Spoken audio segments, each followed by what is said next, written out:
অনেকেরই রাত জেগে পড়ার অভ্যাস রয়েছে। রাতে পরিবেশ নীরব থাকার পাশাপাশি অন্য কোনো কাজও থাকে না।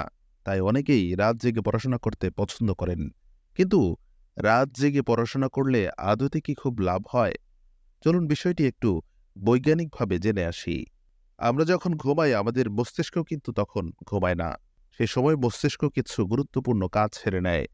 সেটা হলো সারাদিনে লব্ধ জ্ঞান ও অভিজ্ঞতাগুলোকে প্রক্রিয়াজাত করা এবং সেসব মস্তিষ্কে মেমোরি বা স্মৃতি হিসেবে সংরক্ষণ করা।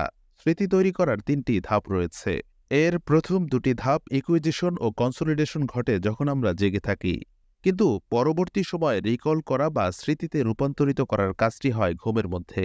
বিজ্ঞানীরা বলেন, রাতে ঘুমের মধ্যে হিপোক্যাম্পাস দিনের সব ঘটনা নিউকর্টেক্সের কাছে পুনঃসম্প্রচার করতে থাকে, আর নিউকর্টেক্স একে প্রক্রিয়াজাত করে স্মৃতিতে রূপান্তরিত করে।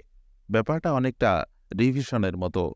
তাই যদি কেউ পর্যাপ্ত না ঘুমায় তাহলে দিনে জেগে থাকার সময় যে জ্ঞান বা অভিজ্ঞতা অর্জিত হয়েছে তা পরবর্তী সময়ে কোনো কাজে নাও আসতে পারে।